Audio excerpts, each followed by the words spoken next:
আজকে তোমাদেরকে শোনাবো শেয়াল পণ্ডিতের পেটুক মেয়ে। একটা গ্রামে বসবাস করত এক শেয়াল পণ্ডিত। তার ছিল ছোট্ট একটি ছানা। তার ছানাটি ছিল বেশ পেটুক। সব সময় তার বাবার কাছে খাবার এনে দিতে বলতো। অন্য সব শেয়াল ছানাগুলো খেলনা চাইতো আর রং বেরঙের কাপড় চাইতো, কিন্তু শেয়াল পণ্ডিতের ছানাটি শুধু খাবারই চাইতো তার বাবার কাছে। আর সে প্রতিনিয়তই বলতো, বাবা আমার জন্য ভালো খাবার নিয়ে এসো তুমি। আর শেয়াল পণ্ডিতও তার মেয়েকে বড্ড ভালোবাসতো। মেয়ে যখন তার কাছে খাবার চাইতো তখন সে কিছুতেই না বলতে পারতো না, কারণ শেয়াল ছানাটি ছিল এতিম।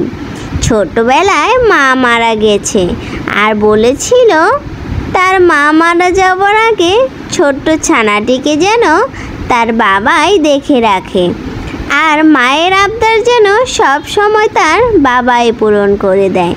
তাই শেয়াল পণ্ডিত সবসময় তার মেয়ের আবদার পূরণ করার চেষ্টা করত। আর তাই সে একটু দেরি করলো না, মেয়ের জন্য খাবার আনতে চলে গেল। আর তার পুচকে মেয়ে সারাদিন শুধু গলার ভেতর বাড়িতে যে তার বাবা আছে সে খেয়ালও রাখে না। সে শুধু বসে বসে খেতেই থাকে আর অপেক্ষা করতে থাকে কখন তার বাবা আসবে। বাবা এসেই বলে, মা দেখো তোমার জন্য আমি কতগুলো কলা গাছ আর খাবার নিয়ে এসেছি, এই নাও তুমি এগুলো খেয়ে নাও। আর এরপর আমি মধুর দোকান থেকে তোমার জন্য ফুচকা নিয়ে এসেছি, তুমি সেগুলো খাবার খেয়ে নিও কিন্তু। তবে এখন এই খাবারগুলো আগে খেয়ে নাও, আমি তোমার জন্য আবারও খাবার আনতে যাচ্ছি। তখনই শেয়ালের পেটুক মেয়ে সেই খাবারগুলো ধরে দেখলো আর বলতে লাগলো, বাবা তুমি আমার শ্রেষ্ঠ বাবা, তোমাকে আমি বড্ড ভালোবাসি বাবা, তুমি আমার সব আবদারই পূরণ করো।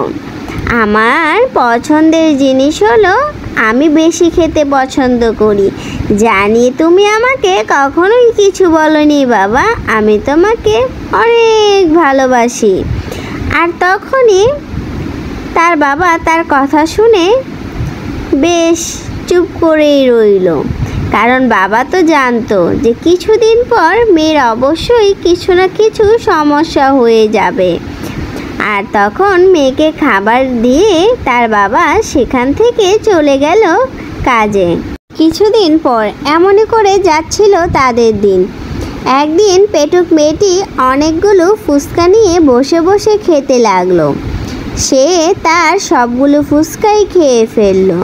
ফুচকা খাওয়ার পর তার পেটে প্রচণ্ড ব্যথা হচ্ছিল, আর সে ব্যথার চাপে মা গো বাবা গো করে বারবার কাতরিয়ে পড়ে যাচ্ছিল। আর সে বেশ কান্না করছিল। সে একবার মেঝেতে শোয়, একবার উঠে দাঁড়িয়ে কান্না করে। ঠিক সেই সময় তার বাবা সেখানে এলো আর এসে মেয়েকে জিজ্ঞাসা করতে লাগলো, কি হলো মা তোর, কি হলো রে? মেয়েটি পেটের ব্যথার কারণে তার বাবাকে কিছুই বলতে পারছিল না। তারপর কান্না করতে করতে বাবাকে বলতে লাগলো, বাবা আমার খুব পেট ব্যথা করছে, আমি ফুচকা খাওয়ার সাথে সাথে আমার বড্ড পেট ব্যথা শুরু হয়েছে। তখন তার বাবা তাকে বলতে লাগলো, মা ফুচকা বাহিরের জিনিস খাওয়া অত ভালো নয়, তুমি ভাত খাও, এছাড়াও অন্য খাবার আছে সেগুলো খাও, তুমি কেন বাহিরের খাবার এত খাও? আর তুমি খেতে খেতে বড্ড পেটুক হয়ে গেছো, তুমি অন্য কারো কথা চিন্তাই করো না, তাই তোমার আজ থেকে পেটুক অভ্যাস বাদ দিতে হবে, নিজের পরিমাণ মতো খাবার খেতে হবে। তখন তার মেয়ে তার কৃতকর্ম বুঝতে পারলো যে তার কী কারণে এত প্রচণ্ড ব্যথা করছে। আর সে বলল, বাবা তুমি আমাকে ক্ষমা করে দাও, আমি আর কখনোই এরকম কাজ করব না। এরপর থেকে আর মেয়েটি কখনোই এত বেশি খাবার খায় না বন্ধুরা।